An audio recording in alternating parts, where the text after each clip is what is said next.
All right, so this video is going to cover Module 4 Homework 1 notes, which is talking about rationalizing radical expressions.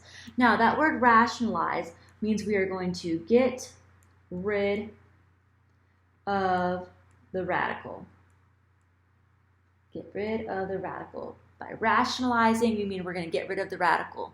So our first example says rationalize the denominator. We cannot have a radical in the bottom of the fraction. We cannot have a radical in the denominator. So we need to get rid of, we need to rationalize the radical in the denominator.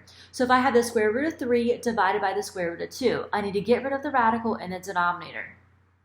So I know if it's the square root, I'm looking for 2 of a kind. So if I had 2 of these things underneath the radical, then the radical would go away. So I can multiply the bottom by the square root of 2. That gives me 2 of them. But now what do I do to the bottom? I have to also do to the top. So I'm also going to multiply the square root of 2 on the top. I'm able to do this because I'm multiplying by the square root of 2 divided by the square root of 2. Which the square root of 2 divided by the square root of 2 is just a fancy way of multiplying by, a fancy way of saying 1. So I'm really just multiplying by 1. So I'm not changing the quantity, I'm not changing the number, I'm just changing the way it looks. So up top I have the square root of 3 times the square root of 2. We talked about it in the last section. If they are both square roots, I can write it underneath the same square root. So 3 times 2 would give us 6, so the square root of 6. If I broke down 6, that would be 3 times 2, so there's not 2 of a kind, so that cannot be simplified. And then I have the square root of 2 times the square root of 2, so I have the square root of 2 twice. Just like we talked about on the previous section, the square root and the square are opposite functions, so they cancel each other out. So we are left over with our final answer of the square root of 6 over 2. This is our final answer. Notice, even though 6 and 2 can be simplified, this is the square root of 6 and this is just 2. This is underneath the radical and this one's not. So they're not like terms, so I cannot simplify those there. Our final answer, as simplified as it can be, is the square root of 6 divided by 2. Next example, rationalize the denominator and simplify completely. 14 over the square root of 12xy. So a couple different options here.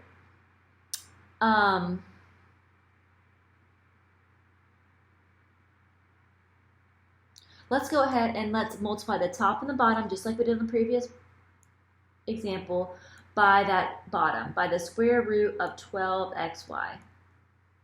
So that means up top I have 14 times the square root of 12xy. Divided by on the bottom, I have the square root of 12xy times the square root of 12xy, which is the square root of 12xy twice, or square root of 12xy squared. We know the square root and the square are opposite functions, so they cancel each other out. So we're left with 14 square root of 12xy divided by 12xy. Now a little side note. Let's simplify the square root of 12xy. 12 we know is 2 times 6. 2 is going to get circled. 6 is 2 times 3. So underneath the square root, I really have 2 times 2 times 3 times x times y. It's the square root, so we're taking out 2 of a kind. So these two 2's are coming outside of the radical. Underneath the radical, we're left with the lonely 3, the lonely x, and the lonely y. So we have 14 times, I simplified the square root of 12xy into 2 square root of 3xy all over 12xy. Now I can do 14 times 2 will give us 28 square root of 3xy divided by 12xy. Now these x and the y's cannot be simplified because this one's underneath the radical and this one's not. So those can't be simplified. But our numbers that are out front, they're just regular numbers out front, so those can be simplified. So let's see what 12 and 28 have in common. So 12 and 28 are both divisible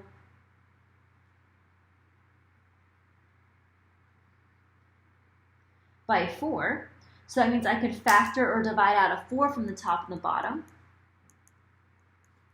So that means 28 divided by 4 will leave us with 7 square root of 3xy up top. That square root of 3xy is underneath the radical, so it's by itself. Just leave it by itself. On the bottom, I have 12 divided by 4. We're left with 3xy.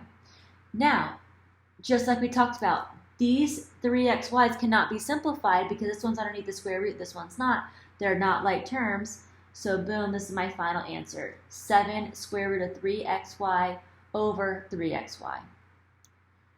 Next example. Just trying to show this whole thing on page. Next example. Rationalize, so get rid of the radical in the denominator, the square root of 121x over 5b. So it's the square root, so we know we can write it as the square root of the top, square root of 121x, over the square root of 5b. So we know that we want to rationalize, we want to get rid of the radical in the denominator. By the way, if you want to simplify first, you can. We're going to simplify in a second regardless. So in order to get rid of the radical in the denominator, we're going to multiply the top and the bottom, by that denominator, the square root of 5b.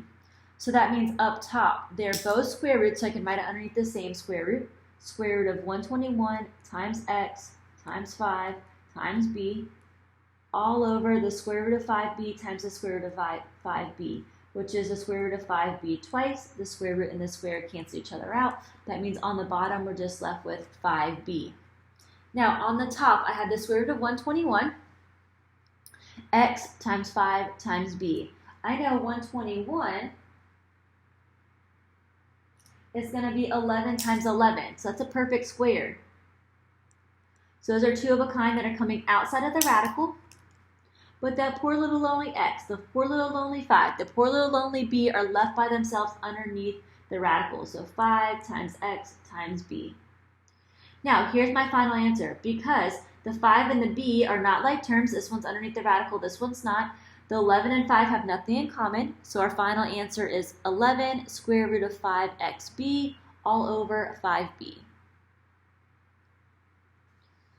One more of these. Simplify the following square root. 1 over 9 square root of 10. So I want to rationalize the denominator. I want to get rid of the radical in the denominator. So in order to do that, I'm going to multiply the top and the bottom by the radical that's in the denominator, just by that square root of 10. The 9 is separate. It's 9 times the square root of 10. So don't worry about that. Up top, I have 1 times the square root of 10, which is the square root of 10. On the bottom, I have that 9 out front, times the square root of 10 times the square root of 10, which is the square root of 10 twice. Square root and square will cancel each other out. That means up top, I'm left with the square root of 10. On the bottom, I'm left with 9 times 10, which is 90. So the square root of 10, which cannot be simplified, just 2 times 5, not any two of a kinds. The square root of 10 over 90. These cannot be simplified because they're not like terms. One's underneath the radical and the other one is not. So boom, that is our final answer. Now the last thing, and these are my favorite problems of the entire class. What is the conjugate of 4 plus 6 plus 7? So what the conjugate means, the conjugate just means same terms with different middle signs. The same term with different middle signs. So if I have 4 plus 6 square root of 7, the conjugate, same term with different middle signs, would be 4 minus 6 square root of 7. Same terms, just changing that middle sign from positive to negative. So 4 minus 6 square root of 7. That's it. Same thing for the next one. What's the conjugate of 5 minus the square root of 10? So in order to find the conjugate, we're going to change that middle sign. So our answer would be 5 plus the square root of 10. Done. And that is all of Module 4 Homework 1 notes. Thank you for watching.